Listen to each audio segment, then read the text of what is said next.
Hi. So in our previous lecture, we learned about hypothesis testing, two different types of hypothesis, null and alternative hypothesis, and how to classify those hypotheses. Now, in this lecture, we learn the critical value approach for hypothesis testing. Now, again, our goal in hypothesis testing is rejecting or fail to reject null hypothesis. So how do we decide whether or not to reject null hypothesis? Well, to do that, we first calculate the test statistic. This is a statistic calculated from the data that is used as a basis for deciding whether or not the null hypothesis should be rejected. Uh, we can easily find test statistic by using the z-score. If you remember in the previous chapter, uh, you learned about the standard normal curve, right? So just like that, using that standard normal curve, we can easily found the z-score. Now you already know how to get the z-score, so I will not discuss about that in this lecture, but I'll show you some examples how you can uh, be sure whether or not to reject null hypothesis. Now, first you need to divide your standard normal curve, that bell-shaped curve, into two regions: a rejection region and non-rejection region. So rejection region is the set of values for the test statistic that leads to the rejection of the null hypothesis. I'll show you the picture in a minute. So and then non-rejection region is the set of values for the test statistic that leads to the non-rejection of the null hypothesis. So we have rejection region. So basically the idea is, if the test statistic, if the z value from the test statistic fall in the rejection region, we reject null hypothesis. If it's not in the rejection region, we fail to reject null hypothesis. So that's how this process works. And we basically compare our test statistic, the z values from test statistic, with the critical values. Critical values is the value or values of the test statistic that separate the rejection region and non-rejection regions. The A critical value is considered part of the rejection region. So this is the important point. We include critical value in the rejection region. So let me show you graphically how you can determine whether it's rejection region or fail to rejection region. So for this two-tailed test, we'll have a two different critical value. So this point is your critical value and this point is your critical value. Now every z value greater than this critical value, or every z value to the right of this point, is in the rejection region, and every z value to the left of this point is in the rejection region. So if your test statistic fall in this region or this region, will reject null hypothesis.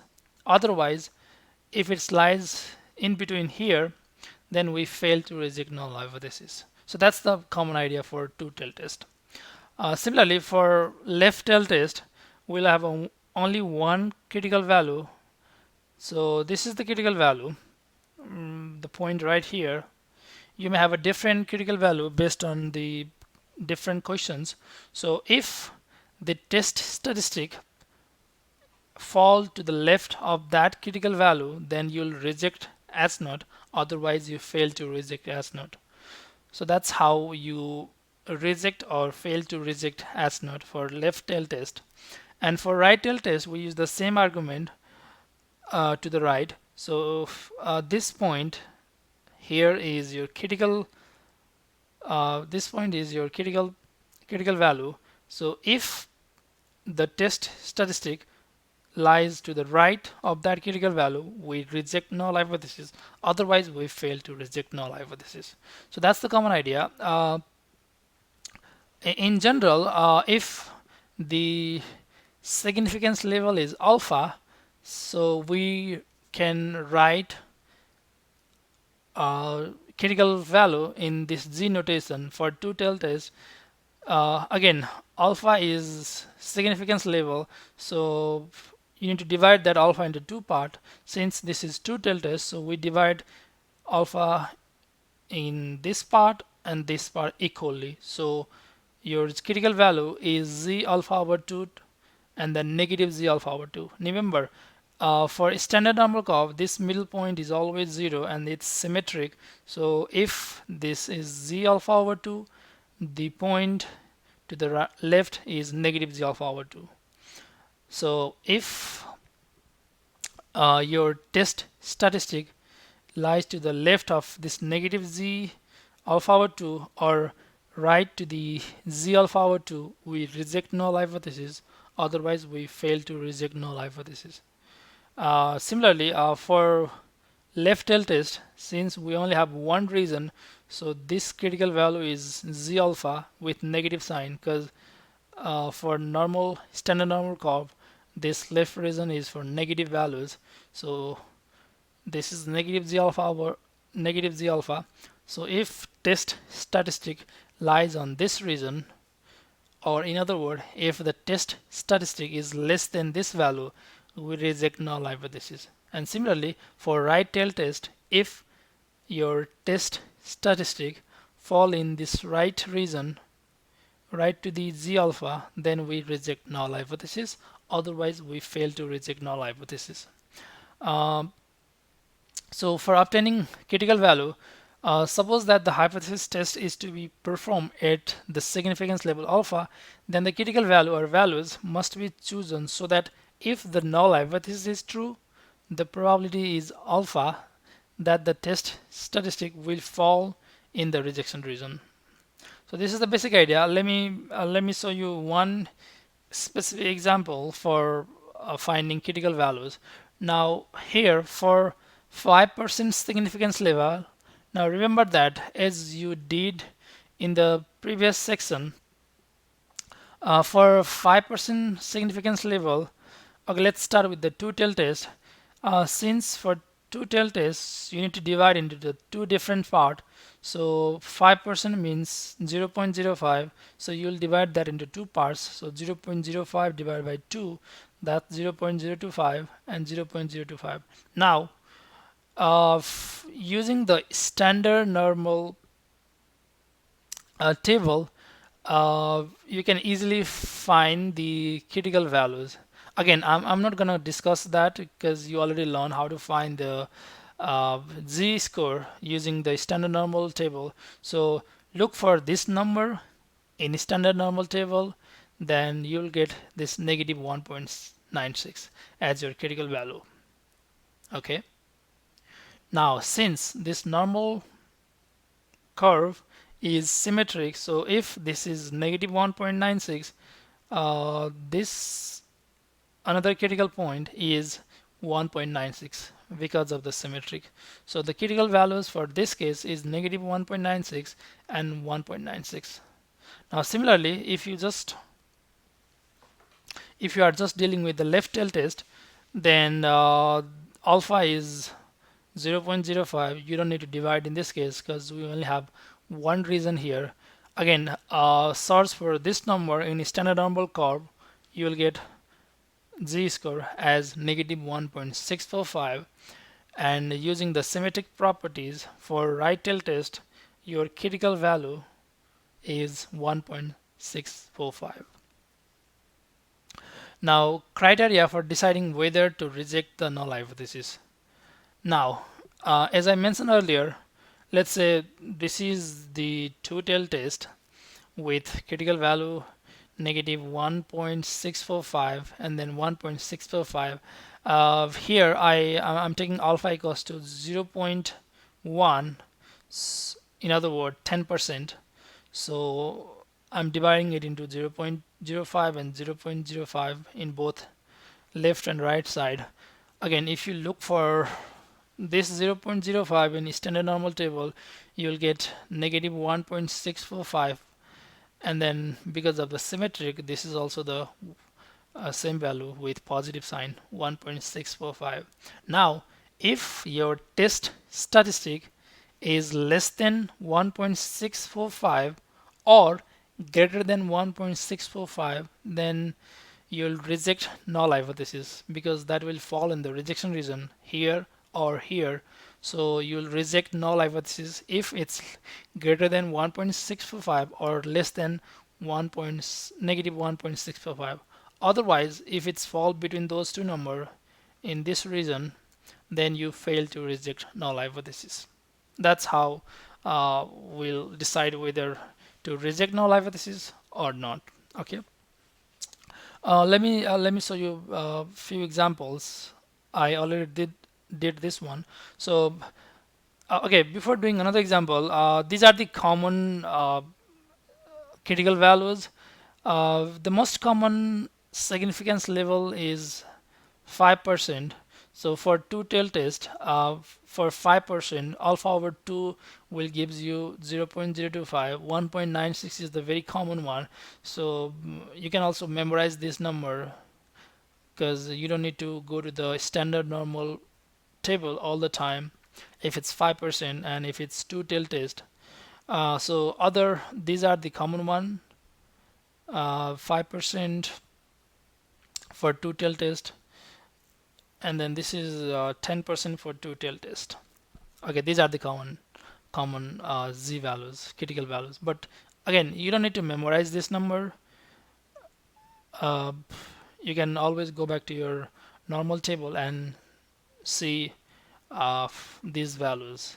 But since some of these are very common, like 5% or 10% level of significance, so if you know this number, then you can solve your problem quickly. Okay, let's see one example. Determine the critical values for the one mean z test. For each exercise, draw a graph that illustrates your answer. So there are some other um, alpha values and then different tail test. So I'll show you the answer for some of them. So let's start with the first one. First one is the two-tail test with alpha equals to 0.1. Now you need to be careful with two things. First, check your alpha level. For the first one is 10% or alpha equals to 0.10, and it's a two-tail test, right? So for this case, two-tail test means you need to find critical value. Remember, for two-tail test, your critical value is z alpha over 2. So alpha is 0.1, which means alpha over 2 is 0.05. So you'll go to the standard normal table and then using the standard normal table search for the z score for alpha z 0.05. This is exactly the same as the previous example we just did, which is negative 1.645, and then because of the symmetric properties, critical value in this right side is also 1.645 with this positive sign. So these are the required critical values.